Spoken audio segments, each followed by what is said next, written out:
Oi, oi, lads. Work with David as well. He's my there's three of us on this channel. There's me, David, and another guy, Jesse, who's a grandmaster. And David is also a very good coach, so I'm sure he can offer you some really good advice. Cool. Yeah, I'm getting more confident, as I said, with the middle game. It's just my end games are for sure weak. Comparatively to like my opponents are almost always stronger than me, and then my openings are like somewhat accurate but very slow. Yeah, I definitely think you're playing well in the opening. Like I was just looking at a couple of your games, and I really like what you're doing, like developing your pieces, not playing for tricks. I think this will like take you a long way. But of course, we'll talk about the format. Like, yeah, you're going to be playing rapid chess, and time is just very important. Even if you play Yeah, well, but you're down, it's always going to be an issue. like Um, I'm spending 9 minutes of my time like trying to play as accurately as possible to be up like a pawn or two, and then the time pressure at the end is just making me blunder it away anyway. yeah, yeah. So rapid is about like learning to balance that a little bit. Um, Maybe we can discuss a little bit about just time management, like which moves possibly you could be making quicker. Yeah. Generally, of course, it's a balance. I'm on the side of like it's better to spend more time and make sure you're playing well versus vice versa. Hmm.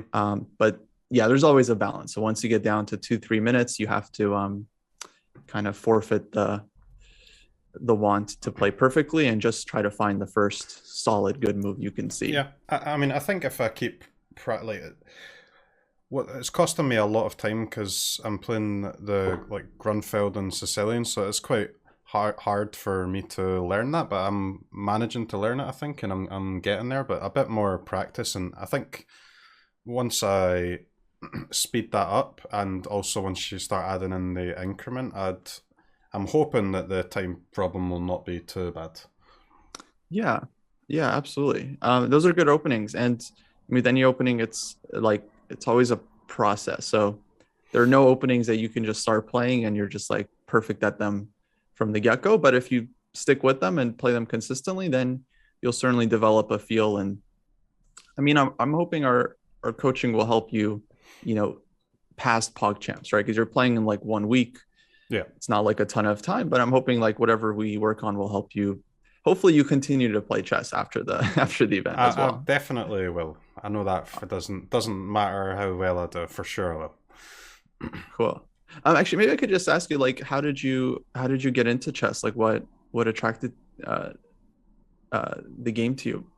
It was Pogchamps 3. Oh, it was I was watching Pogchamps yeah. 3, and I mean I've played a little bit of chess when I was younger, but like just brothers, parents, but I'd never really. It was always something that I kind of wanted to learn, but I'd never bothered.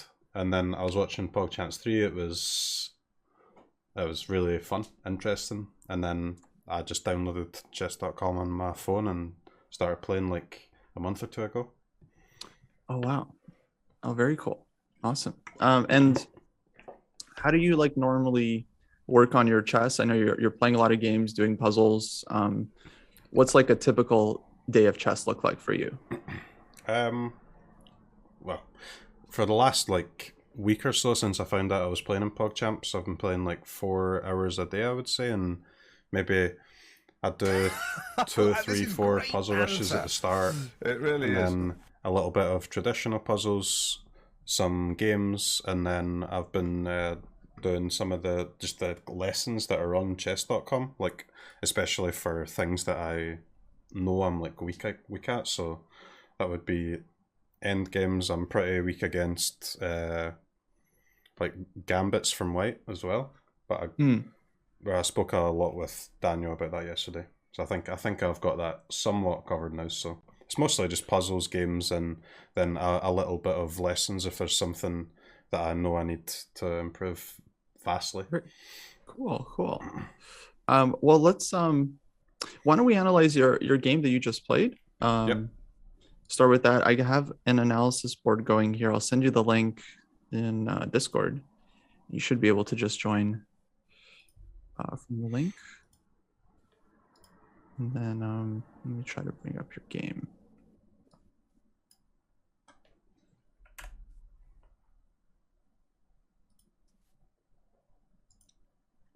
Okay. I think I'm in. Cool. All right, I'll just copy the game in.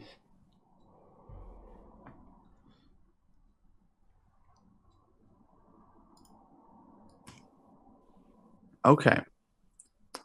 So we were playing black here. And I know I caught you in the middle of just analyzing the opening. Did you have any Oh, sorry, 1 second. specific I've got questions for about some this reason one? for some reason chess.com just doesn't work when I use Chrome. So I'll need to open it again.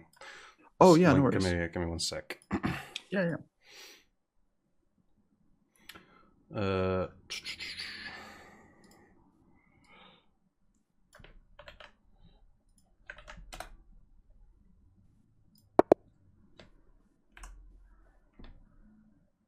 Okay. I think I'm in again. I see you. Yeah. So yeah, did you have any questions on this opening, like any moves you weren't sure about? So up to here, I'm fine, but then I was expecting them to take the pawn, and then when they didn't take the pawn and they go here, because I spoke about the Grunfeld yesterday, and Danny said that c5 is quite important for beginning to put pressure on d4. So I was looking. I know that if they take and then I take, I know where to go from there. But then when they didn't take, and then I wasn't sure how to work out if I could play c5, and I wasted I was here for like 3 minutes trying to work out if I could play c5, and I decided that I couldn't, and I castled, and then when I looked at the engine, it said that I could just play anyway. So that was a waste of 3 minutes. It was awful. Right.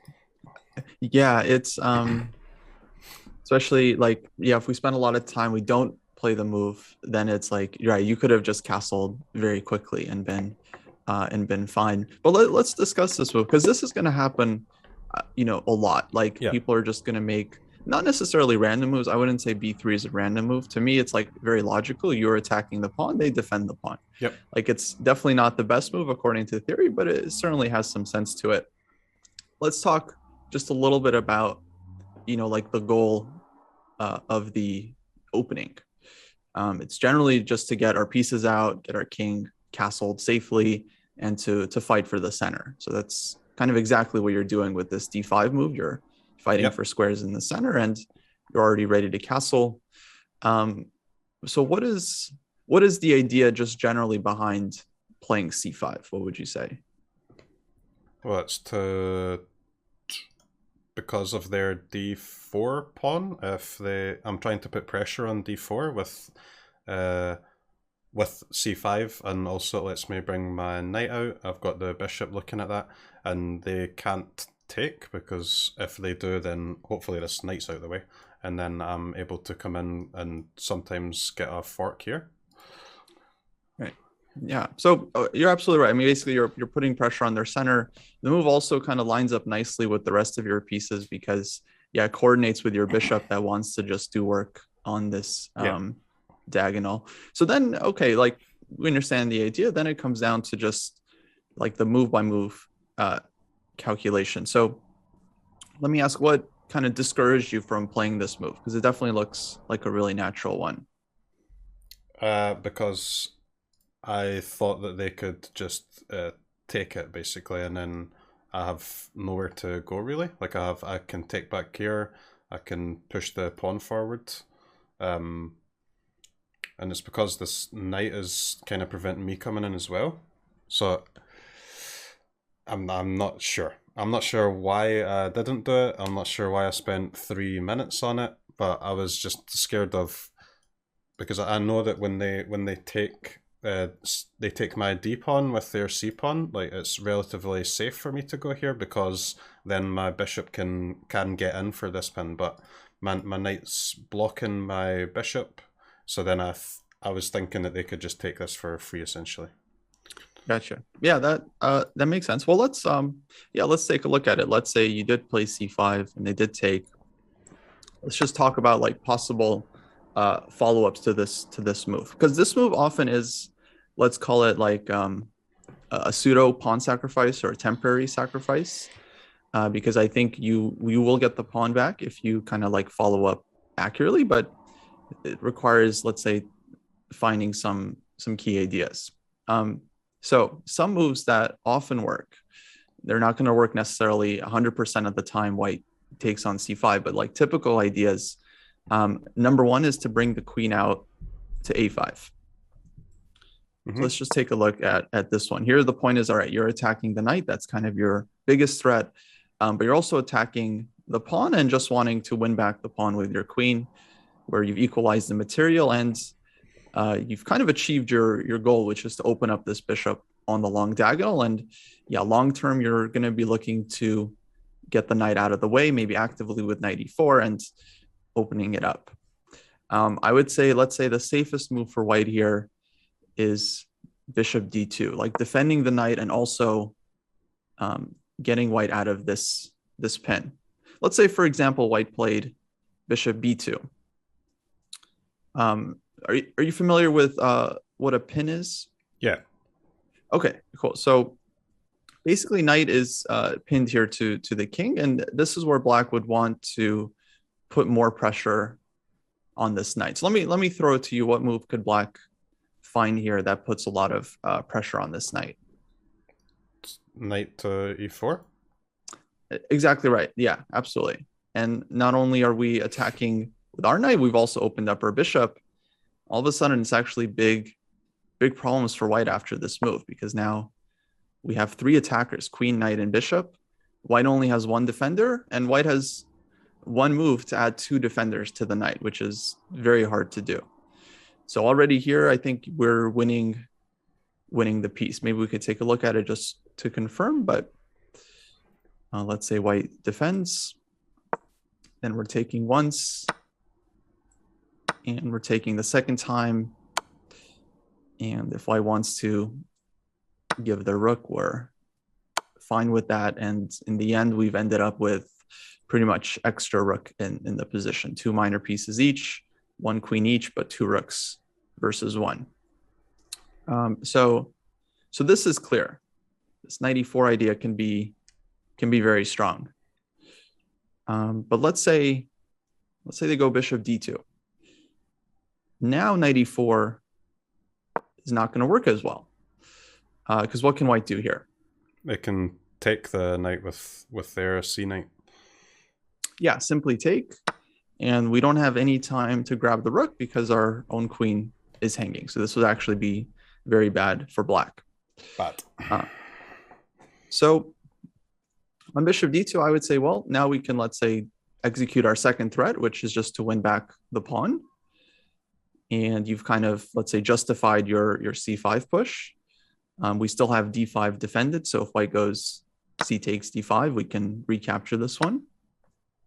And then if knight takes d5, this actually may be a good little calculation exercise. Calculation, I think, is just, one of the most important things in chess. Like, you can play good opening, bad opening, but being able to calculate is going to kind of trump all. So we have two options here as black. We can either recapture the knight, or we can consider taking the rook first. So which of these do you think would be better?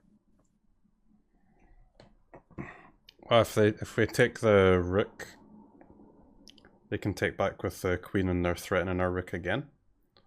Right. So it seems bad. So I would take the knight. Yeah, very good. Exactly. Like, okay, the rook is kind of more material, but yeah, when they take back, they're hitting the rook on h8.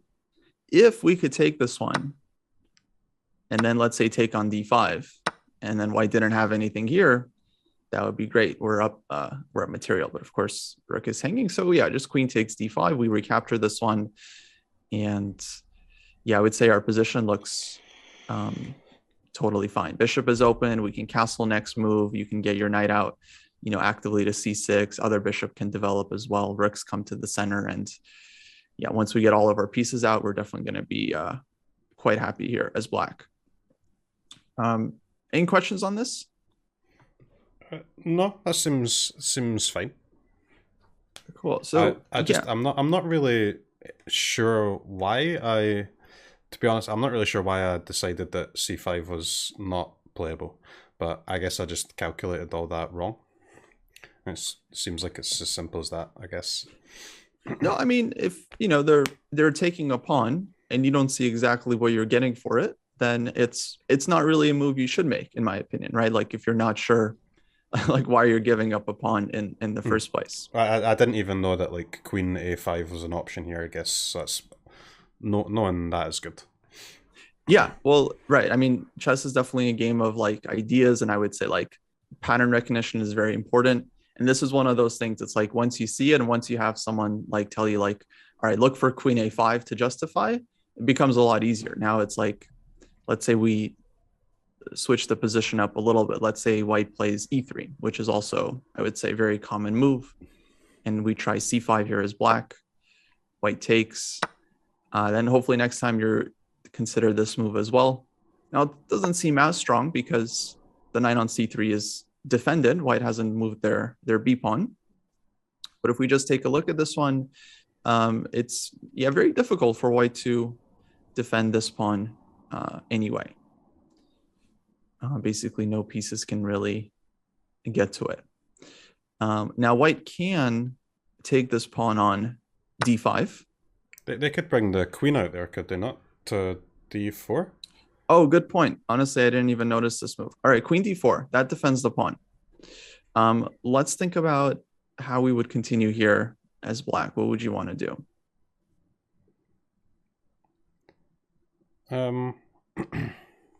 Moving the f6 knight. Oh, no, it's bad.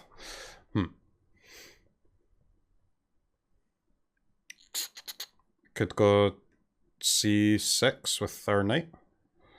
Yeah, absolutely. So yeah, you have the right instincts here. Like your opponent brings the queen out, like we want to attack it with our pieces, especially if we can like develop the piece, which the knight wants to go here anyway, and we get a nice tempo on the queen because white has to respond. And now, yeah, the queen is going to have to give up protection. Yeah. And we just take the pawn. We got a knight move for free.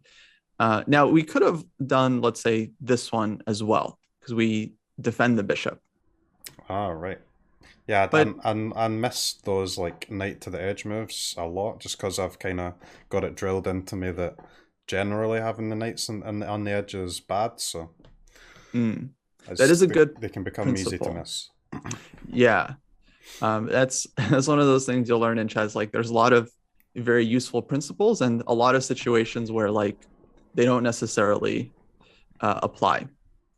That said, though, like if we just take a look at this move, like, okay, we got the tempo on the queen, but the knight doesn't really want to be on h. We're just putting it here because we need to defend the bishop, but it would much rather be back in the center on f6. So this is not really a move like we would want to make, and eventually we might have to lose a move with the knight. Whereas knight c6, that's a move we want to make whether or not we hit the queen. That's just like a nice move to get in. So yeah, basically it's very hard for white to hold on to this pawn. So much so that a lot of times, some players will even just castle and they just leave the pawn hanging, and they know that they're always going to be able to play queen a5 and pick up the pawn. Or another move black often plays is like even knight to a6. So this is another kind of exception. Like, okay, we're putting the knight on the side of the board, but the point is that the knight isn't going to stay here. Your idea is to just take with the knight on c5 and activate it this way. So let me adjust that guideline for you. You can put knights on the edge of the board, I would say, let's say for two reasons. Number one, if it's just concretely good, like if putting the knight on the edge of the board wins you a queen because they have a king and a queen and you're forking them, then that's probably going to be good. And the second guideline is like if the knight has a very clear path, back to the center, exactly how you're going to get it back into the center, and it's not going to take that long for that knight to get there. This is also going to be like okay in a lot of cases. Yep. All right, so So we end up castling anyway, which let me just say, like, if you had just castled without thinking too much about it, I would say totally fine. Like, this is a move we want to make. The king is safer on g8. It doesn't get caught in any checks or tactics. And then you can look to play the c5 move next. Like, your opponent's next move was g3. And if we look at c5 here, I would say a lot of the tactics work out very similarly. We still get our queen a5 move.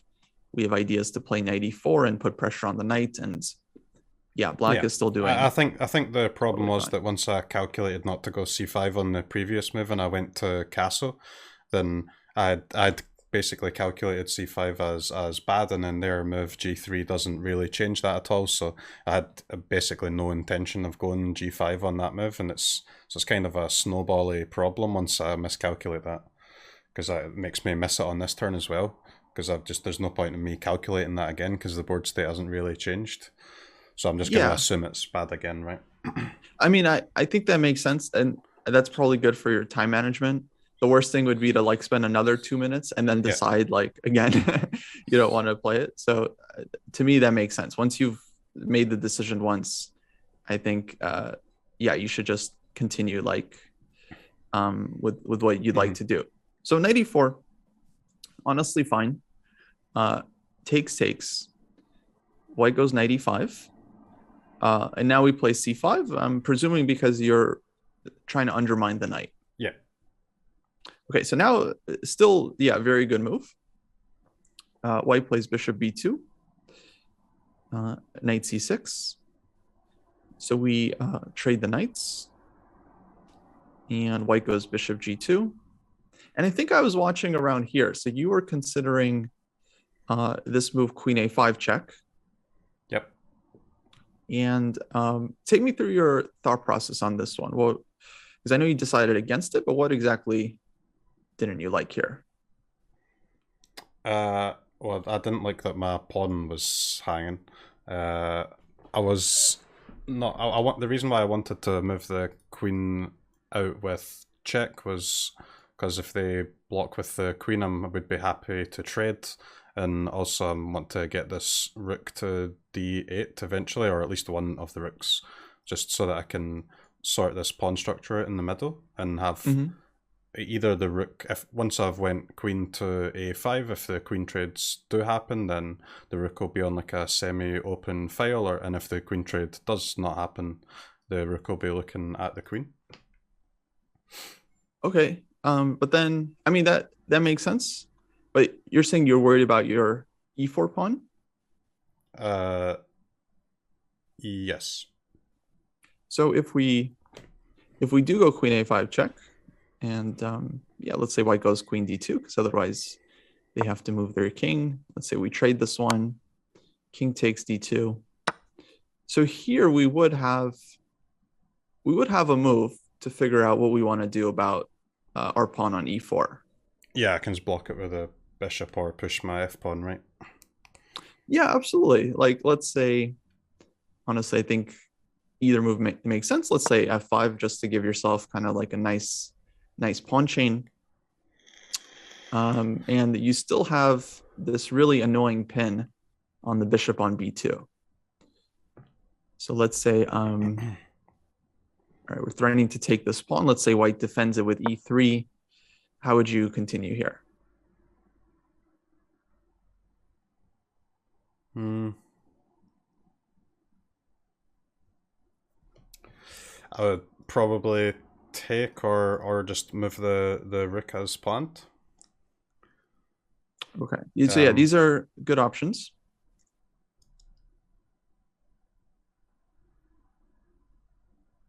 Yeah, I would probably move the rook, I guess. Okay, I definitely like this move. But let's analyze why is taking actually not as good? Because I think you're right, it's not as good, but why exactly is that? Because they take back, and then I still have a pin on the bishop, but I have one less attacker, so I can't really make use of that.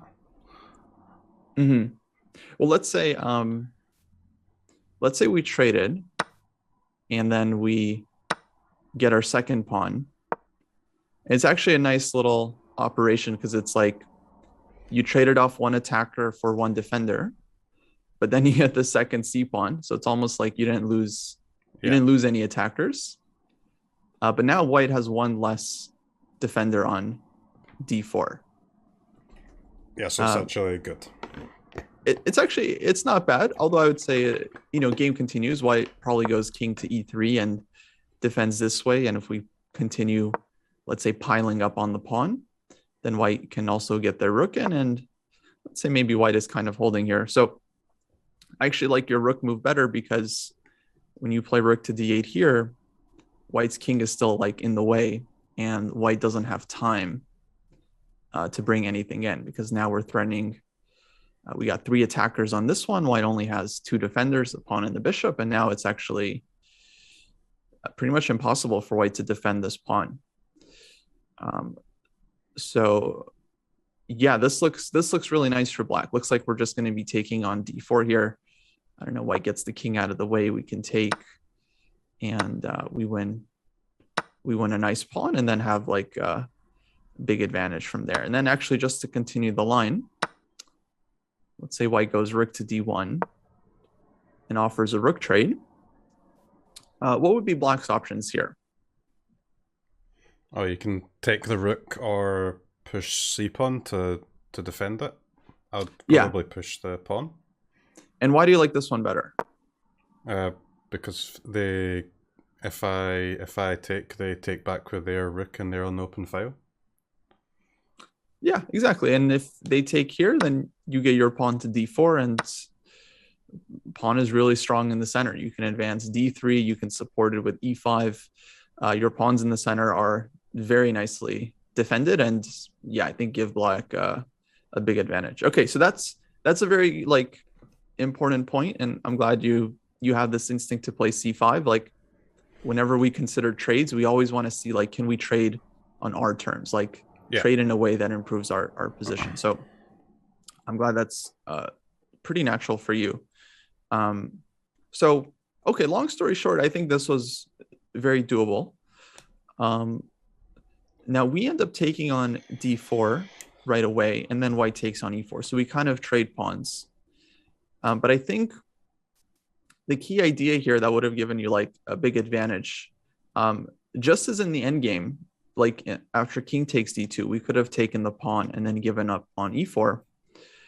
We came up with this move F5, which basically like defends our weakness. Now E4 is defended, but leaves white with this hanging pawn. So this is like kind of like a typical, let's say, strategy. Like both sides have their weaknesses, but if you can defend your pawn and leave the D4 pawn hanging, then it's actually very, very unpleasant for white because now white has to figure out how to defend this one. Maybe something like E3, and then we can continue putting pressure like with queen B6 or queen A5 and rook D8 and so on. Okay, let's go on. So takes queen B6, rook D8. I thought these moves are great. Then white plays E3 and yeah, I thought your time management here was good. Like you spent a little bit of time calculating here, but you simply noticed like, okay, you're taking a pawn and you're hitting their queen. Tactically, it looks very good. So we go for it. And then you took on F2, which I really loved because it shows that you're not just kind of on autopilot. You're like considering every position and you see that you can grab another pawn with check and then take the bishop anyway. So this was great. And let's see. So we went bishop G4, rook D7. Okay, here's where the game starts to get really tricky. Yeah. Let me see. I think I've not got a lot of time left already here. Yeah, exactly. Now you're down to 1 minute. So that's very tough, especially without increment. We talked a little off stream. So my recommendation would be to try to practice with the 5-second increment because I think you're going to be in this position a lot where you're kind of like winning or ahead. You're going to be behind on time. And if you're able to just like make reasonable moves on the increment, then I think you convert these almost all the time. Do you think it's fine to play those games even if I do get matched with like significantly stronger players. And I know I can play against people in chat, but like even if I'm playing off stream, like I should be queuing up these games even if like the majority of my opponents were, I've tried it before, and the majority of the opponents were like 13 to 1500, I would say, which it's not too bad, but I think that's a little bit better than what my opponents in Pogchamps will be generally. Right. Which, I mean, it's not terrible to practice against better players, I guess. Yeah, it's definitely not ideal, but yeah, I would say like 300-400 points, it's not definitely like not insurmountable. Like I can totally see you winning games against that level as well. Ideally, yeah, you're playing someone closer to your range, but if you're playing some stronger players and they outplay you, like I think that's just going to be an instructive game, so that'll be useful. But at the same time, yeah, you don't just want to be like losing all your games in training. That's not good for your confidence. So definitely, like, it would be nice to just get a balance or play players that are closer to your range. I would say, I mean, another thing you can do is you can play like 5+5. So you might get some players closer to you that way. And then, because the main thing is just to kind of practice playing with the 5 seconds. Yeah. Especially like, you have a good position and you want to have that confidence that like, you could have 10 seconds left on your clock with the 5-second increment. And if it's like an end game, how to win, then you'll be able to convert it. I mean, even against like anyone in the world, like not even just players who are slightly higher than you, but even players like much higher than you, if you feel confident you can win a certain end game on the increment, then I think that's really important. Like by far the most like common blunder I'm making in my games is in the end game when I'm low on time and I'm just like my opponent's getting to kind of sweep up some pawns with their rooks that I don't think I would make those mistakes if I had a bit more time. Yeah. So this is where it's like just the practical aspect comes in. In like classical chess, of course, you have like 90 minutes on your clock. It's very comfortable. You can spend tons of time. But yeah, rapid is much more of a game, let's say, like where you really gotta be careful with the time management. So, well, yeah, I mean, looking at this position now, maybe you could try to find what you should have done at this point. I can't even remember what my move actually was. So there's just so much stuff to defend here. Like these 2 pawns are both getting attacked. Oh, I could have just taken the rook, huh? Yeah, exactly. Like, in the heat of the battle, I think it's very easy, let's say, to be reactive. Okay. But this, of course, this is, let's say, like tactical skill, just noticing. Although backwards moves, they say, are some of the hardest to see, which makes sense because our brains are kind of prompted to always kind of look forward and look to make aggressive moves. And with low time again, it's just hard to like keep the board straight. I mean, it happens to literally players of all levels. Like once the time ticks down, your stress level goes up, and the board starts to even get like a little fuzzy. Like you just don't see everything as clearly as you normally would. So yeah, of course we could have done better at this phase, but I would say the main thing is just being able to avoid getting super low on time in the first place.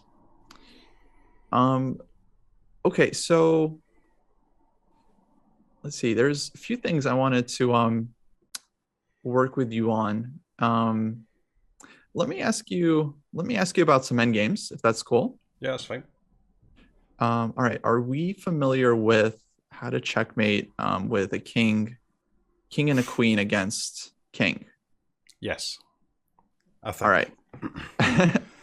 I'll take your word for that one. How about king and rook? King and rook, yes. Okay.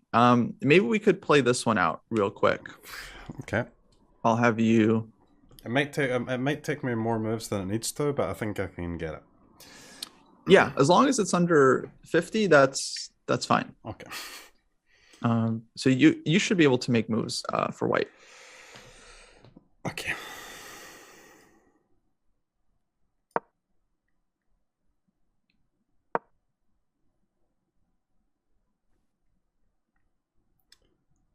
All right, not a great start. You're still fine.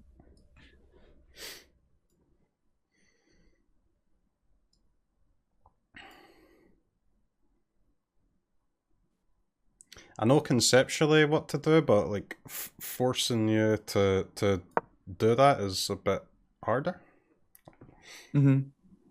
So yeah, talk me through that. What is your Well, I'm trying plan to here? get your king to the corner, get my king here, or essentially to protect these two squares, and then the rook's just coming in. Okay, cool. So yeah, first step is to like kind of push the king into the corner. Yeah, that's the hardest part, I think. It is. It is.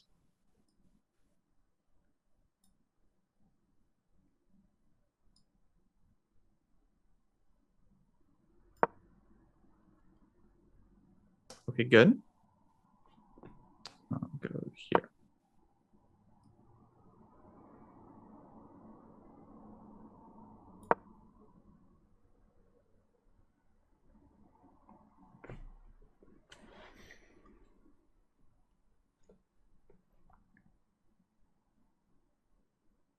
Is that wrong? No, good Seems move. Good fine. move. Yeah, I mean, basically, you're taking away squares, Yeah. and I refer to this as like kind of the box method. Like your rook is creating this box for the king. Yep. I heard about the box method like 2 days ago, and it's really made it a lot easier. Awesome, awesome. Yeah, to me, it's the most like there are different ways to do it, but to me, this is the most intuitive. Like when it comes to all these end games, it's really just more important to just understand like conceptually what you're trying to do rather than trying to, let's say, memorize all the right moves, because situation will be different every time, and it's so easy to misremember. But if you understand what you're aiming for with your pieces, then it becomes a lot easier to just kind of work it out every time. I think my king Okay, has to good. go there, right? Yeah, that's a very good move because you can't really make progress with the rook. Yeah. So we call like a waiting move, just do nothing. But now black has to make a move, and I have to give some ground. So I'll play here. Nice. All right, here.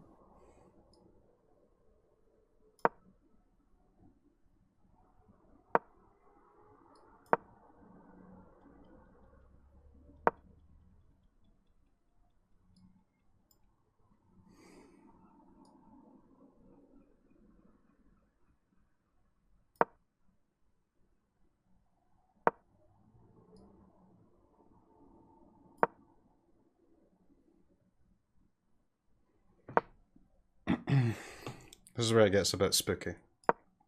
Mm-hmm.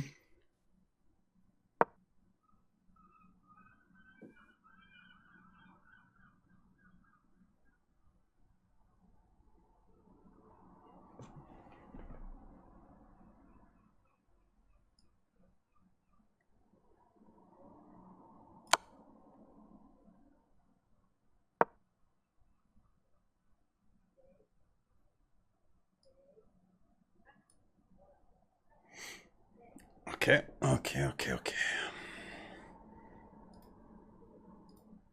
Yeah, I wish I knew this stuff like just immediately, but I do have to kind of like think through it, but which is a bit annoying. But I think it's just given that I don't have a ton of time to practice everything. I think just getting my brain to the point where I can work it out is good enough for now. Yeah. You're doing great. It just takes a little bit of practice. So like I would recommend playing this out like on chess.com. They have these endgame drills where you can play all these positions out like against the engine. I would recommend doing that like a couple times just so you get like let's say like the muscle memory for it. Very nice. So yeah, I mean, you did that one like really well. Like 16 moves is great. The key question is, would you be able to do it like on the increment? Because like that might be a situation you get in. You know, you're winning, you have king and rook, you know, you can checkmate, but you have like, you know, 10 seconds on your clock, 5-second increment. Can I not just kind of move pieces around randomly to get time though? And then once I've got a bit more of a buffer, kind of go towards the checkmate. Like, because I mean, I don't think I'd be able to do that with only having 5 seconds a move, but I think I can just like buy myself some time, like cheese it a little bit. You can a little bit, but like the issue with that is, so there's this like 50 move rule, right? So if you make 50 moves without a pawn move or a capture, then the game is declared drawn. Mm-hmm. So with more pieces on the board, like let's say you had, you know, let's just say you have, I'll put sample position, king, rook. Your opponent has king, rook, and you've got 2 extra pawns. So this is also a position where you're winning, but if you have low time, then your strategy makes a lot of sense. You just make some very safe moves with the rook, keep everything defended. You know, you make like 10 moves, you get 40, 50 seconds, and then you have time to actually think. The nice thing there is as soon as you make a pawn move, this like 50 move counter resets. Mm-hmm. So you don't have to worry. With just the king and rook, then it's like, all right, you have 50 moves to give mate here. If you mess around too much, then, you know, suddenly you're like, okay, from 50 moves down to like now you have to mate in 30 moves, which is still very doable, but you won't be making up that much time. You'll have like a minute at that point or so. Yeah. So you're still going to have to do it like pretty quickly. I get that. And I think if I had a month, I'd be able to just kind of learn it and get to the point that I can do it on the increment. But I'm really not sure I'd be able to do that without kind of devoting all of my remaining time to learning this. Yeah, you might be right. It's not a lot of time. A balancing act of, because we've got like 6 days left. I mean, it might be worthwhile because a lot of the games will get to a state like this, I guess. Yeah. Yeah. Again, with the tournament coming up so quickly, we're gonna have to make some sacrifices. Yeah. In terms of what we look at. Yeah, I would say if you feel comfortable with the king and queen checkmate, that's probably enough. Getting to king and rook is, I would say, considerably rarer. Mm-hmm. Usually you just get a winning endgame, and then at some point you just have to promote a queen and checkmate with that. I do want to look at another endgame with you. Let's give you, oops, I gotta flip everything around here. Basically king and pawn against king. So a lot of endgames, when you trade down, you end up in a king and pawn endgame. Sometimes you have an extra pawn, sometimes you have equal pawns.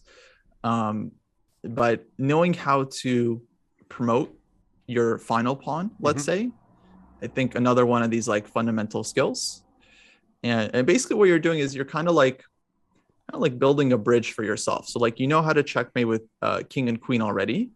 If you master being able to promote a pawn when you just have one left, then okay, that gets you the queen, and then you know how to win from there. So it's like slowly building out your base. Have you practiced this one at all? A little bit, but I don't know how to do it. So cool. If I learned it, I've forgot it now. Gotcha. Yeah, let me just try to give you just some key positions to kind of lock in, and hopefully that'll help you, because very unlikely you're going to get this exact position. Yeah. You might get the pawn somewhere else, but if you kind of understand what you're playing for, I think that's the best thing. Okay, let me switch it up a bit. So key position to kind of understand is this one. Once the pawn, let's say, reaches pretty far down, the evaluation of this position is very straightforward. If it's white to move, white pushes d7, and black's king has to make a move, only one legal move. The king has to get out of the way of the pawn, nowhere else to go. Yep. And this allows white's king to advance. Once you get here, the pawn is promoting, your king is defending the square. Nothing black's king can do. In fact, let's say we have this position. The pawn is all the way back on the 5th rank, but white's king has assumed, we can call it the key square, where you're actually defending all 3 squares the pawn is going to. So I guess one of the most important concepts about king and pawn endgames is that the kings are often kind of like boxing with each other. They're fighting for the same squares. Yep. Because your king takes squares away from the enemy king. So once you get a situation like this, your king has reached the 7th rank, you're basically done. In fact, you can pre-move the next 3 pawn moves. Like there's just nothing black can do to stop you, nothing at all. So that's always kind of the goal in this endgame, is to get your king to the 7th rank, or if you're playing black, then getting the king to the 2nd rank. And once you do that, then the pawn is just escorted forward. So if we go back to this position, this is kind of the key thing. If we get the pawn to push, because here, of course, our king can't advance, and black's king is forced out of the way, our king comes in and white wins. Yep. If we say it was black to move in this position, well, then black is going to continue fighting against white's king. This is something that is known as the opposition. It's a nice term to kind of keep in mind. Yep. Basically just means when the kings are lined up in front of each other. And here, basically, white's king can't progress. If white pushes the pawn anyway, black's king steps in front of the pawn. And now white's king only has one move to keep the pawn defended. That's king d6. And this is what we call stalemate, because black has no moves. So you can't push the pawn. Well, pushing the pawn leads to this stalemate. Yeah. So black is drawing. But let's say white doesn't push the pawn. Let's say white tries to dance around with the king a little bit. Black is holding this one as long as black keeps the king in front of the pawn. So you might be on the defending side of this when you're playing against the pawn. And it's also just as important to know how to like best defend and prevent the opponent from promoting. The golden rule is keep your king in front of the pawn as much as you can. So here the right move would be king to d7. Let's say white plays here. So following this rule, like keeping the king in front of the pawn, where would black's move be? D8.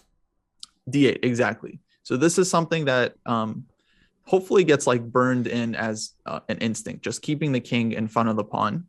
The point of this one is that whenever white's king tries to, again, make progress, black's king is ready to meet white's king. So if white goes this way, we're playing here and preventing any progress. Once again, if white pushes the pawn, we're just stepping in front of it. And then we have the stalemate. And nothing white can really do as long as we're just keeping our king in front of the pawn. Everything makes sense so far? Yeah, so like back to the original position, there's just no move for white to win then in that situation? So at this one? Yes. Yeah, this one is a draw with best play. If black defends in the best possible way, black should hold the draw. Okay. So that's why these endgames are so important, because like one wrong move could be the difference between a win and a draw, or a draw and a loss. I would say it's kind of easier for the defender, because your job is just try to put your king in front of the pawn. And yeah, so if the black king goes to d8 here instead of d7, they will lose, right? So if it was, if it was black to move in this position, black would have to play here. And then we get this kind of key position with white to play, and white is able to force black out. And just to kind of clarify things, like when the kings are staring at each other, this is called the opposition. But whoever has to move is kind of in a bad spot. They're giving it up. Exactly. Whoever turn it is, they have to get out of the way. So it's like one of the very few situations in chess, although there is quite a few of them, where it's like you want it to be your opponent's turn, because then they have to give ground in a certain way. Okay, so what happened? What if the white king went to like e5 or something here, though, right? And then the black king goes to d7 to go in front of the pawn. Mm-hmm. That's still the same problem, huh? Wow. This is a good question. So yeah, king d7, and then like white plays king d5. And so this feels like, well, white is the one that got the opposition. But this is where black's kind of extra move is so useful, because black plays king back and white can't really keep taking the opposition. Their king has to go off to the side somewhere, and then the defender is ready. It, yeah. Exactly. It's crazy. So this is another one that's like really, really useful to practice. And I think we'll play it out a couple of times just to give you, the feeling in your hand, because I think that's very important. It's so easy to like see end games, and they make sense conceptually, but it's so different when you have like 30 seconds on your clock and you're under pressure, yep. Thousands of people watching, all this stuff. It's very easy to mess up something that you've seen many times before. Okay, so going back to this position, this has always been a funny one to me, because here the evaluation again depends on whose ever turn it is. And if it's white to move, or the side with the extra pawn, they're able to win. If it's the defender's turn in this position, they're actually able to hold it. They're basically just in time. The key strategy for the stronger side is to get the king out in front of the pawn. And let me just demonstrate why that's so important. So let's say white brings their king out first.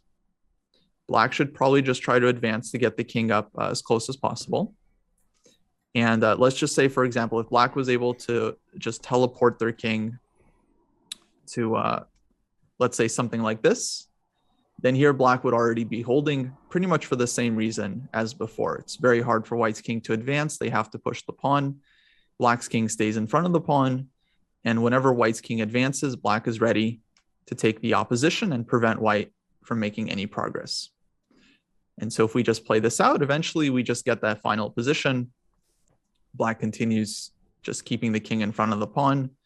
If white doesn't advance, let's say goes here, then we just keep the king in front of the pawn. And as soon as the king advances, we're always ready to block it. And yeah, basically only way to make progress is to keep pushing the pawn forward. The black's king is always ready to block it. Yep.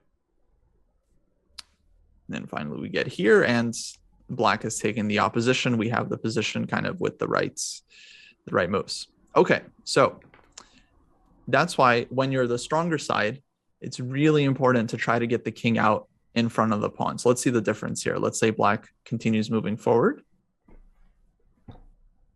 and white's king now steps in front of the pawn. So here the king has access to the square and actually takes the opposition. And now it's black that has to get out of the way.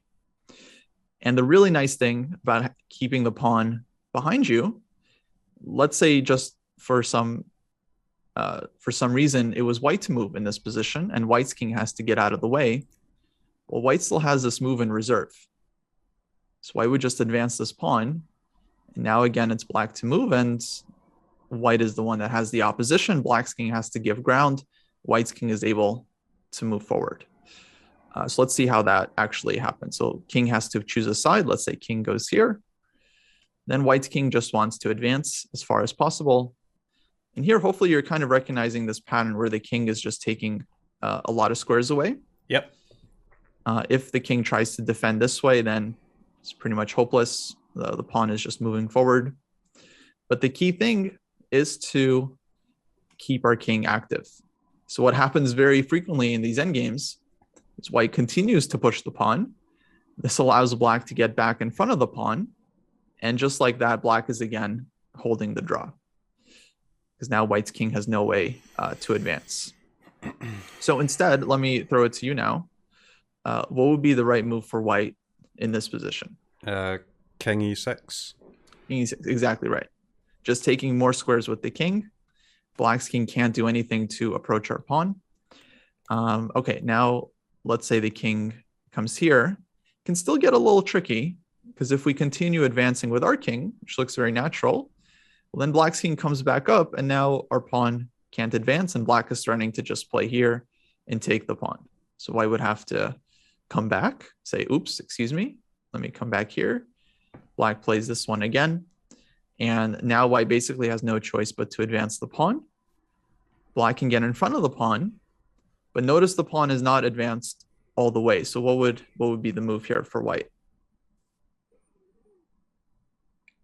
King d6. King d6, yeah. Opposition. Very good. Exactly. So white is taking the opposition. It's now black to move. And anywhere black goes, where does white go from here? King e6? No, So king c7. Yeah, very good. King e6 doesn't spoil anything. You're still winning, but exactly. The goal is to get the king to one of these squares. Yep. And then we're done. Then you pre-move from here and you build up some increment on the clock, and you can mate with the king and queen. Okay. So let's just kind of review. We want to keep the king in front of the pawn as much as we can. We want to take the opposition, but then the point of taking the opposition is that it simply just lets our king advance further, which lets our pawn advance. So king comes out first, pawn comes second. Any questions on that? No, it's pretty simple to follow it right now. We'll see about when I've got 10 seconds on my clock, but for now it's fine. Exactly. Well, let's practice now. Let's have you play white. I'll try to defend. Oh. Trying to flip the board. Yeah, go for it.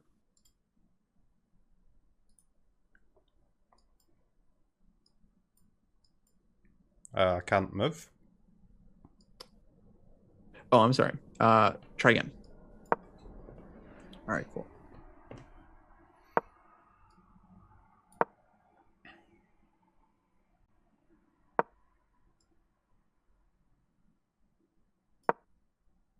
Good.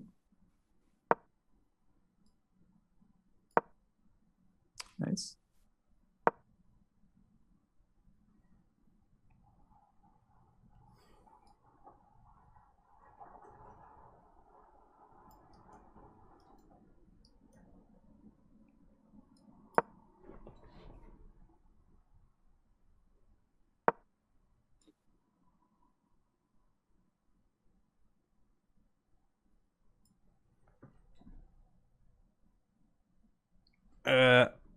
Okay, I think I've messed up. No, you're still fine.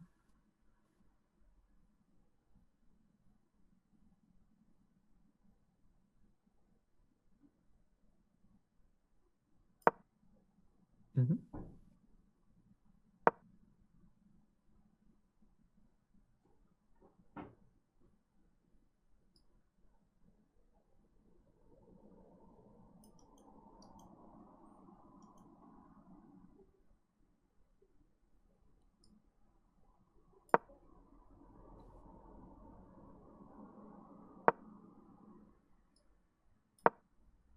Nice.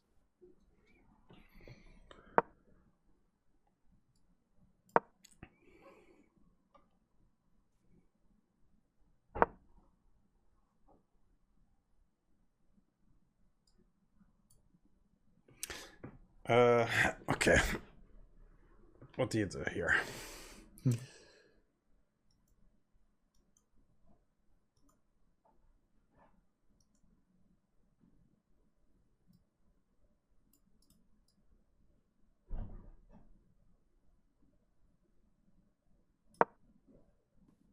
Good.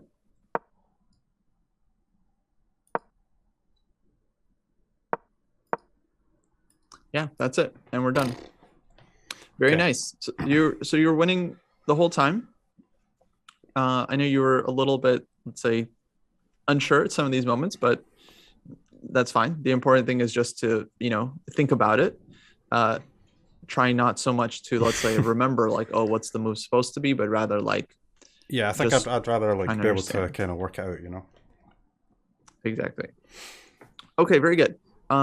Now let's see what happens um, if we're the defender. So as the defender side, we're just trying to advance the king, once again, keeping the king in front of the pawn as much as we can, and always getting ready to take the opposition when it's available.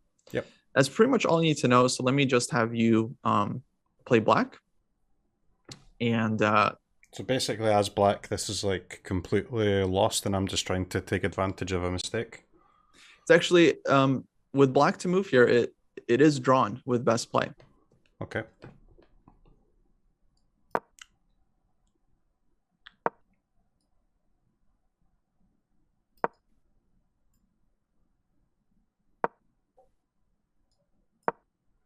Very good. So this is just the key move. Once you take the opposition, now it's actually very hard for white to do anything. Yeah. So even though the king is in front of the pawn, black has the opposition, and there's simply no way for white to make progress. But okay, I'll try anyway.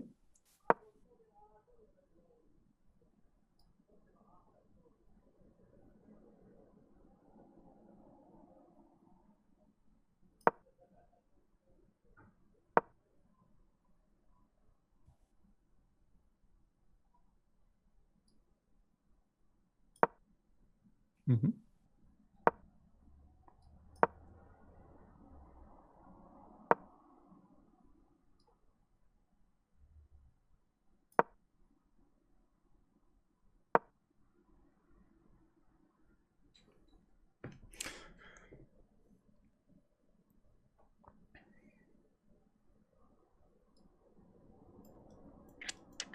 It was one of these.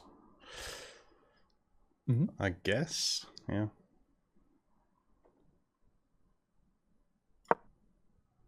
It's got Yeah, to be here, absolutely. right? If you push the pawn, I can take it, and if the king comes forward, you take opposition. Right. I mean, honestly, the other move, this one also draws because okay, white takes the opposition, but then you're in time to come here, Yep. and then there's not much white can do. But I would say the instinct should be to keep the king in front of the pawn. Yeah. This one, very hard to go wrong this way. Okay, I'll keep trying.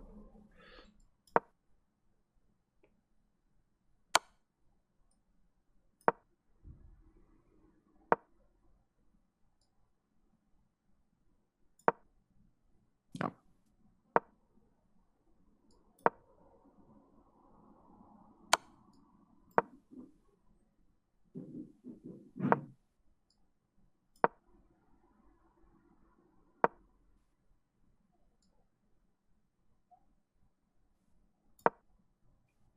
Yeah, exactly.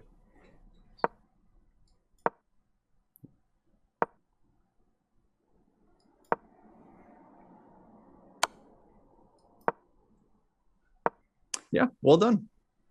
Nice. So yeah, as you can see, I think you're playing pretty quickly at the end there. It's very intuitive as long as you Yeah. just kind of follow the guidelines. So hopefully we can hold it and save some important half point. Let me add some other pawns to the board just to kind of see other examples of pawn endgames. Let's see. Yeah, the bar did go towards white in that one where I was defending with black at some point. I don't know if it said like mate in 20 or something. I don't know if I messed up. Or if that's just the eval bar is wrong. Which would be weird. Yeah, you were definitely fine the whole time. Okay. Yeah. Okay. All right, we have another, let's call it like a typical endgame. A lot of times we have king and pawn endgames. the pawns get kind of locked up. And again, this one, it's all about the kings and how they fight against each other. Yep. So with white to play here, white wins with best play, and with black to play, black actually holds the draw. Let's start with black. Actually, what do you think would be the best move for black? D7. King D7, absolutely. And are you saying this one because we're taking the opposition? Yeah. Fair enough. I mean, this is often just like a really good instinct, and okay, here it also stops white from being able to advance. Okay, so with that in mind, let's say it's white to move. How do you think white can try and win here?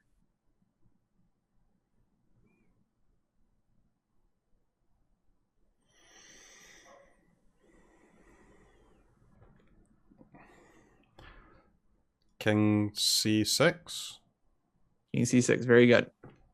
It's kind of like the only way to advance the king. I mean, it looks a little weird because it's like we're moving away from the pawns. Yep. But the nice thing about our position is like we kind of have more space, and our F5 pawn is doing a great job of taking this square away from black's king. The black king can only go backwards, right? Yeah, exactly. It has to give ground. So this is something in chess we refer to this. It's called outflanking, because you're kind of like attacking from the flank. I like to say shouldering. It's basically white's king is just going to be pushing black's king one move at a time. And yeah, if black could just like pass, like not make a move, which is one of the most interesting things about chess and endgames. Like a lot of positions are drawn if you could just say like, I don't want to move anything. I want to just stay as is. But because black has to make a move, they have to give ground. And that's just a very important principle. All right, so let's say black plays here. Let me have you continue from white.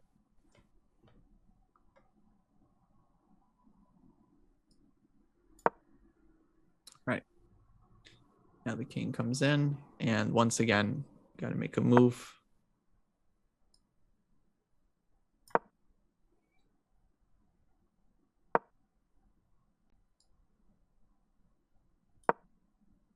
Yeah. And unfortunately for black, there's no way to defend the pawn. Keep the pawn defended. Right. If we adjusted the position a little bit, let's say we put white's pawn back here, then black would actually still be fine. I could play here, and let's say you play here. I would play here, and the king has enough space. But since white is the one that's kind of advanced here, basically big problems for black. And let's just play this one out just to give you some more experience. Okay, it should be white to move.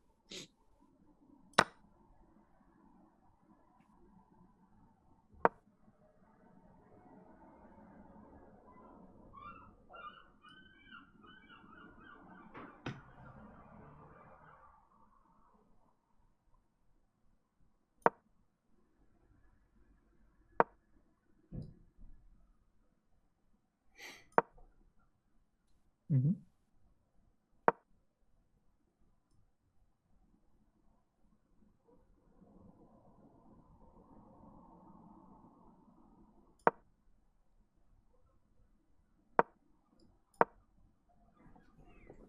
Yeah. All right, let's play here.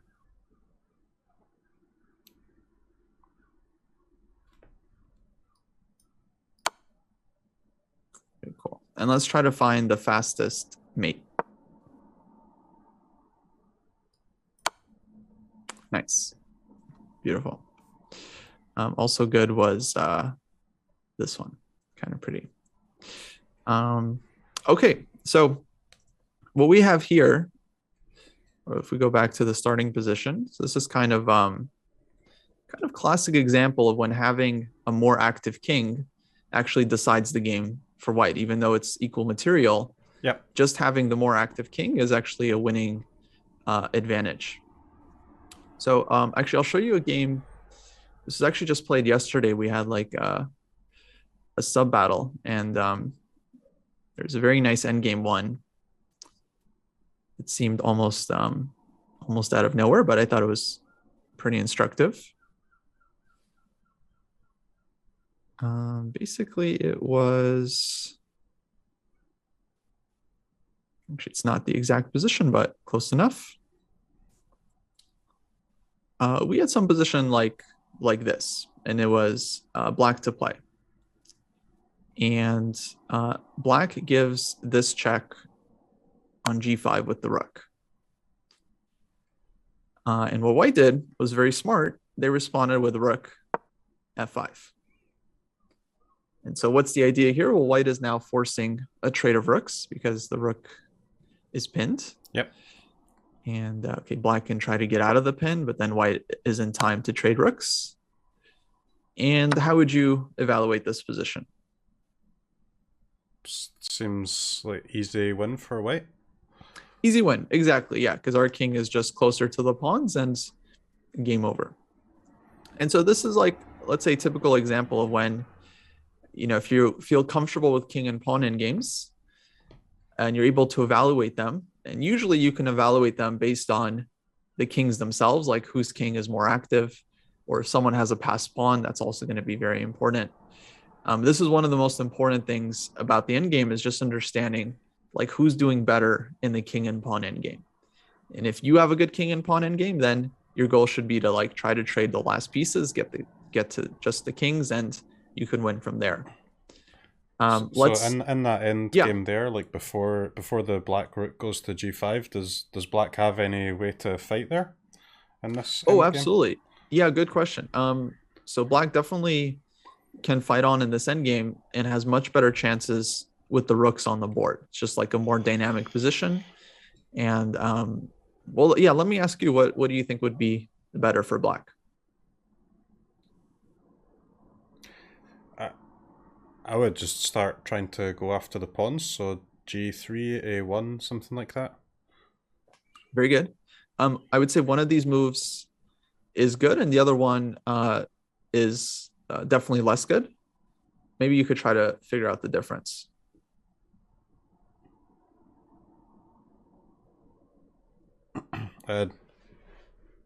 G3 is good because the white rook can't block the pawn take easy. Yeah, with that logic, that's definitely a good move. And this is the one, okay, let's say if I had 1 second on my clock, I would play this one over rook a1. Because, yeah, here white can't defend the pawn. If we played rook a1, then let's say white defends their weakness and then wants to come in with the king, and black is still in really big trouble because white's king is more active, and yeah, that's a big deal in the end game. All right, in this exact position, so rook g3, let me just say, this is the move I was looking for. In this exact position, white has a very nice way to force a trade of rooks. So maybe you could try to find that as well.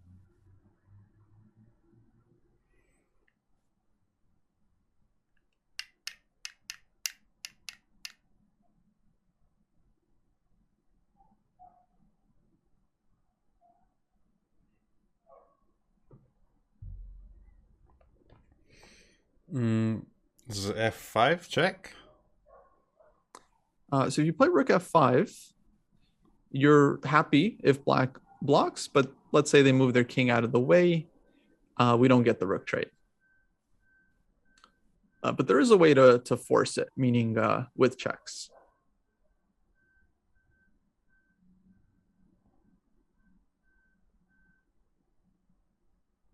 You can go h8, and then the king has to go to g-file, and you pin the rook.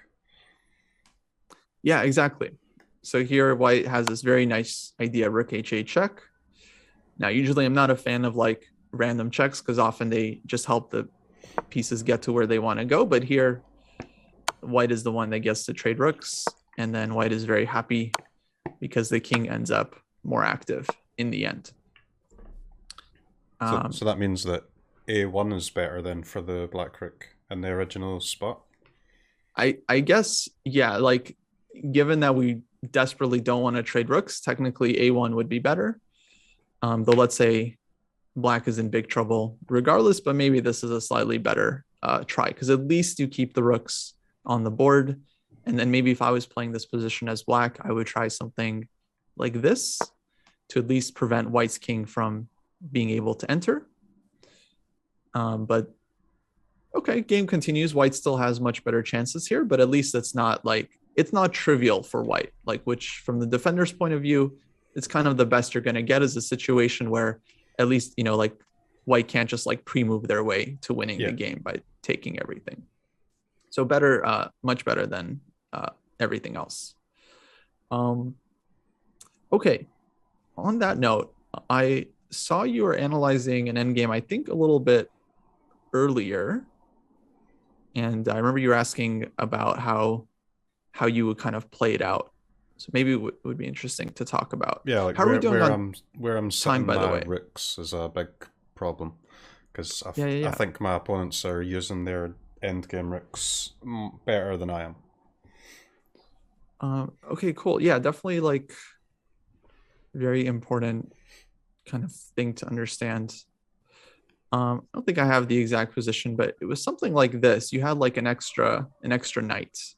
Yeah. And an extra pawn, I think. And I was trying to work out where to set my rook so that I could begin pushing the pawns. Right.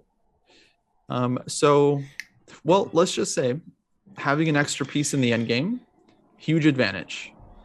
And in most cases should be decisive, should be winning. Yeah. The key thing I would stress here is that it's all about just being able to use the knight. Like if the knight is feeling useful, then it's just an extra piece and you easily overpower the opponent. In terms of where the rook goes, I would say on general terms, typically you want to target. So in this case, for me, the G2 pawn would be kind of like my main target because the H3 pawn is defended by a pawn. It's going to be very hard to win. But the G2 pawn has to be defended by white's pieces. So I would try to like maneuver the rook and maneuver the knight so that they could try to attack the pawn together. And in fact, we really don't have to make a lot of king or pawn moves to win this one just yet. I would say the rook and knight should be doing most of the work. But let's play it out just to see how things could go. So I'll have you play black. So just like conceptually here, like I know that the knight is a big advantage and I need to like leverage that, but should my knight generally be going after the pawns or after the rook? Definitely after the pawns, because your knight will pretty much never catch white's rook. It's just a much faster piece. Whereas the pawns are like they're fixed weaknesses. Now we want to be careful because knight is hanging. No, all good. All good.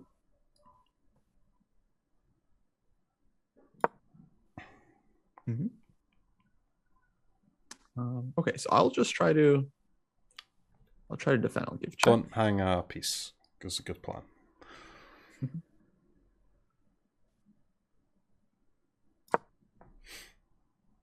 I'll try this one. So I'm just going to be trying to be like as annoying as I can as the defender, not make it easy for you, but you still have enough material here to just completely overpower me. It's just a matter of, let's say, organizing everything.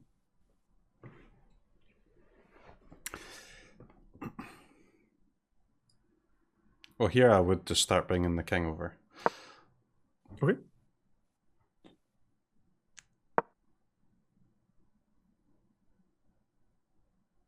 That's fine.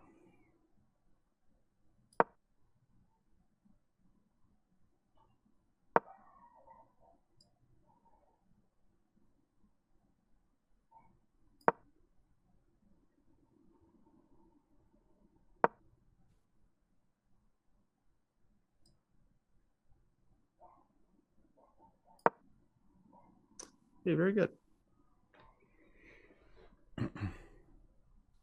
So now black's one weakness is basically defended, and white's rook has little to do.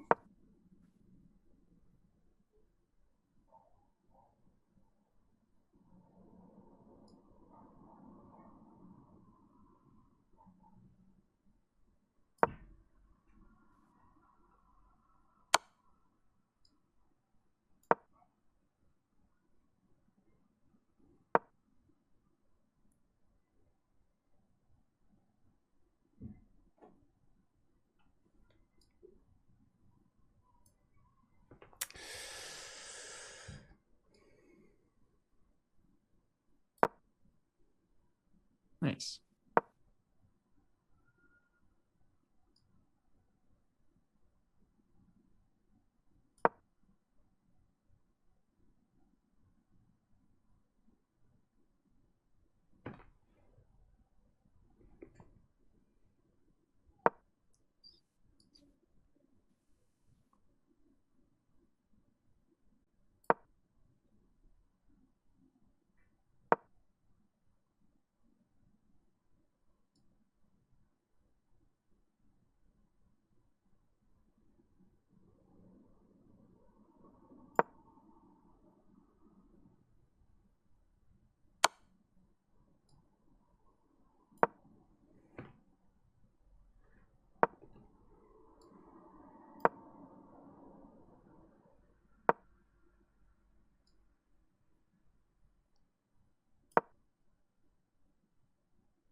Oh.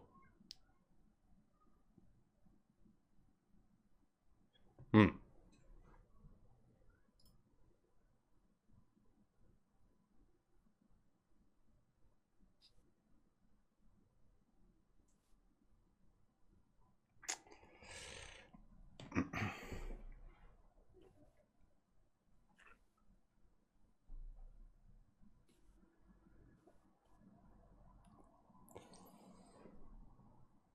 Here, I would probably just panic and trade off the two pawns, but that can't be the best move.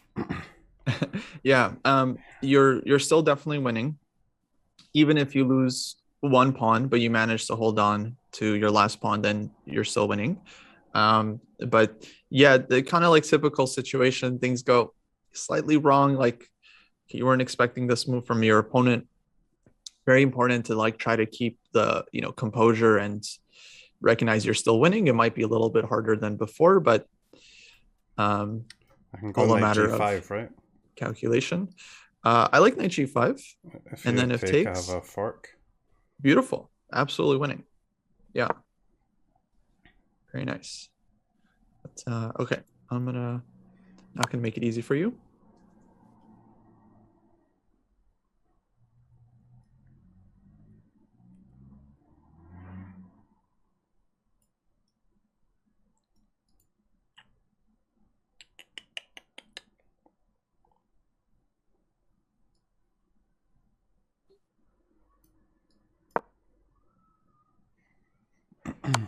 I was gonna ask if there's any benefit to like marching my king down here towards your rook if you keep doing these checks, but it kind of looks like I don't have an option.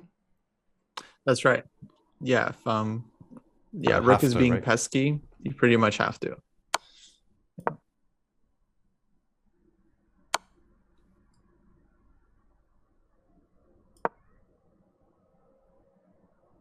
Try this one.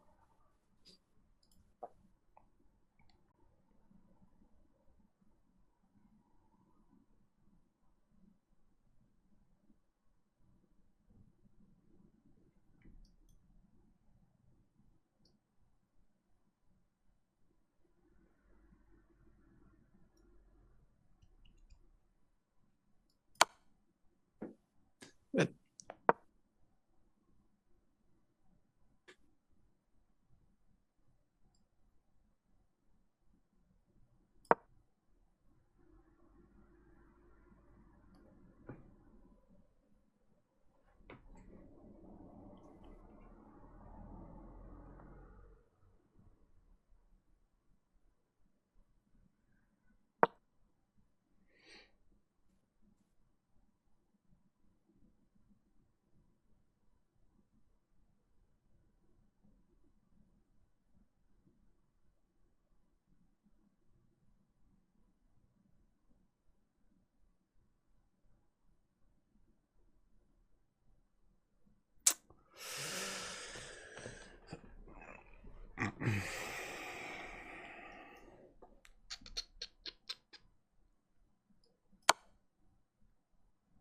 Yeah, GG.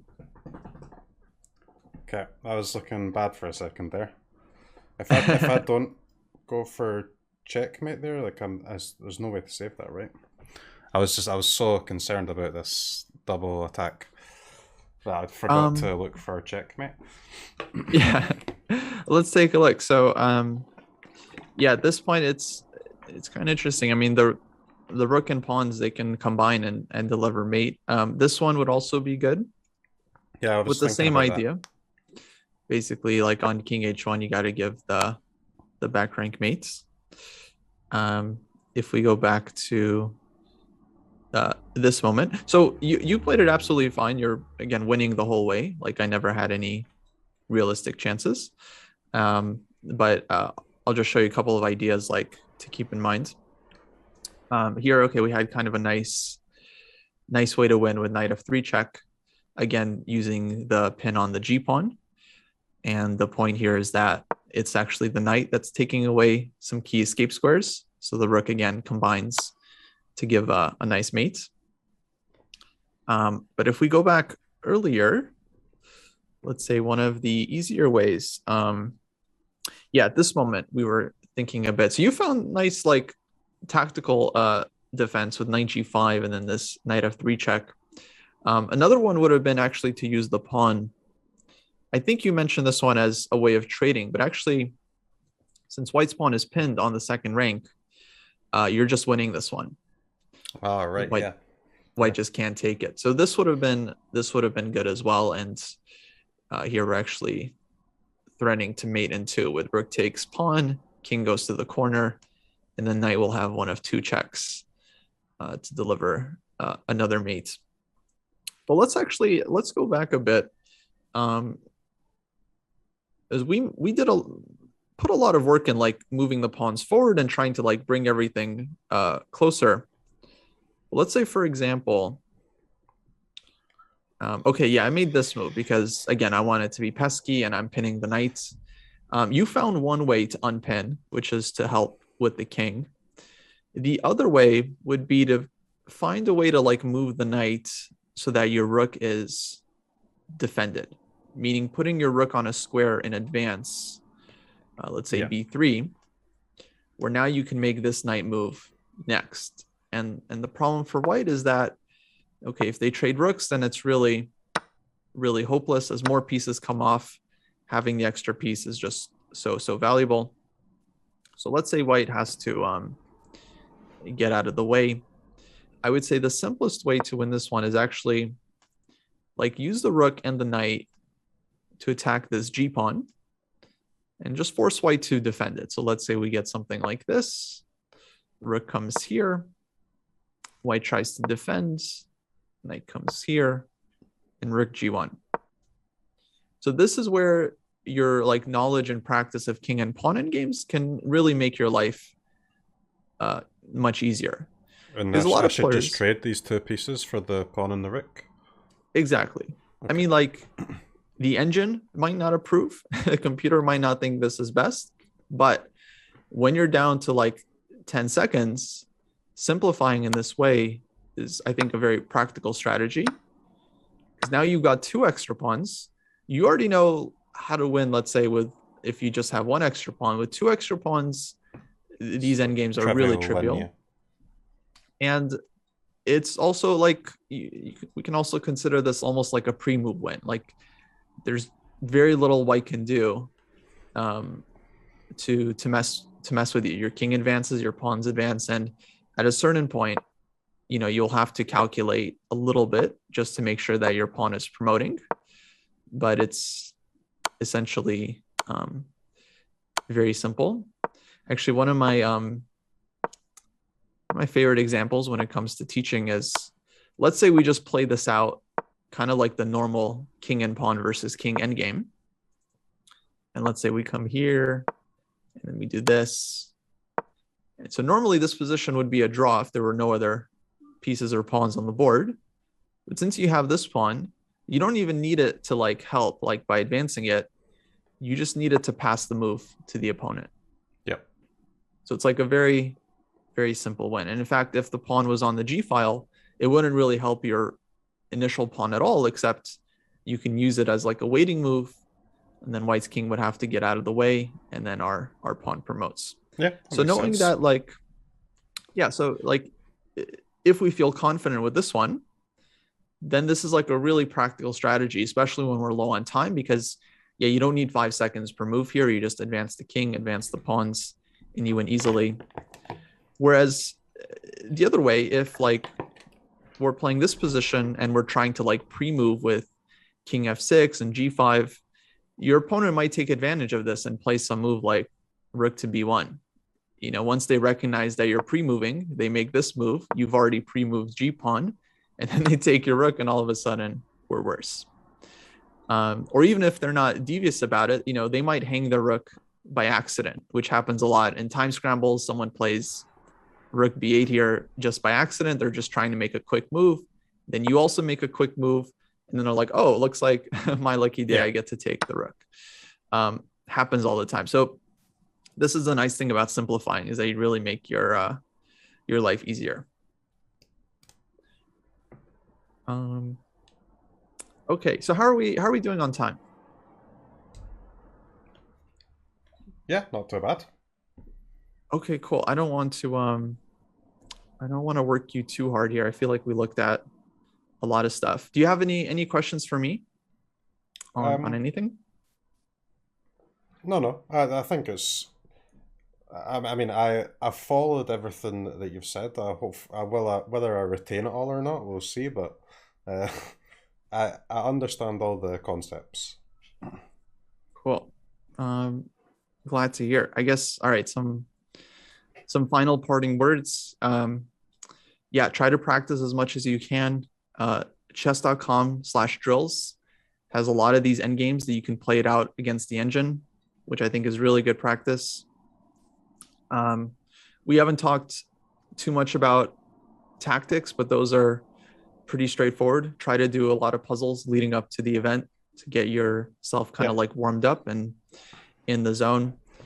I don't know, actually, maybe it would be cool. I don't know if you've seen, you mentioned you were watching Pogchamps 3, but yeah, watching previous events or rewatching some of the commentary might give you an idea of what I was planning to do that. I was going to watch some of the games and see if there's anything I could pick up from them.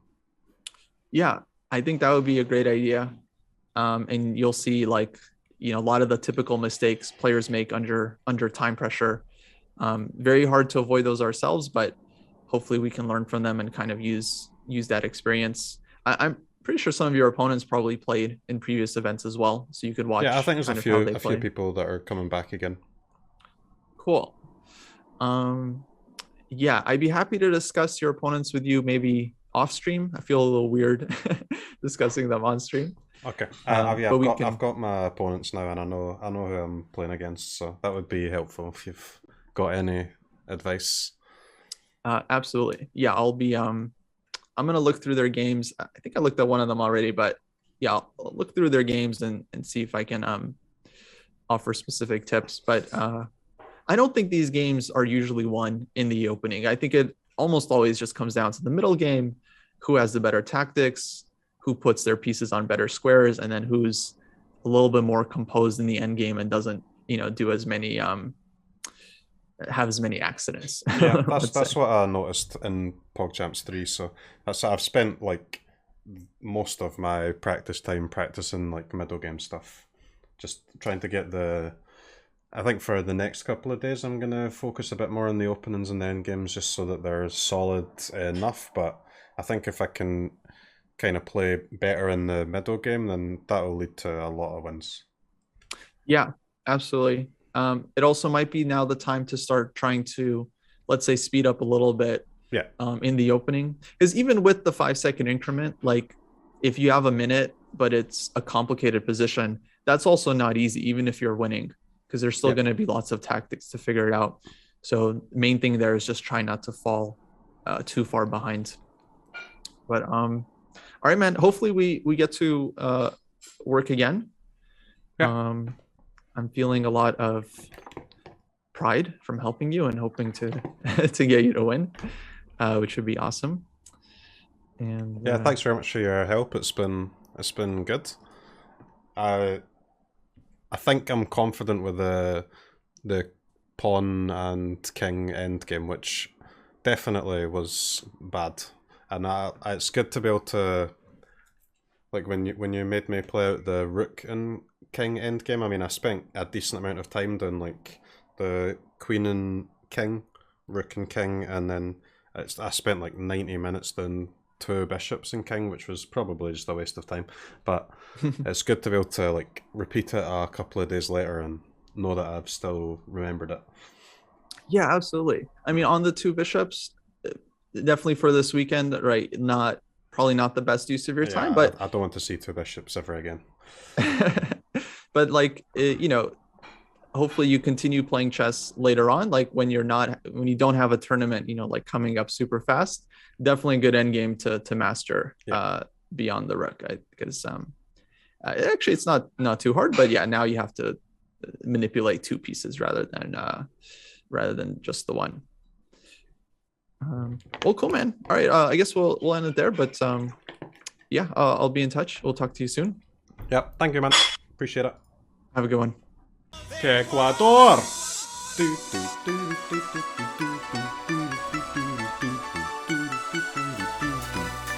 Ecuador!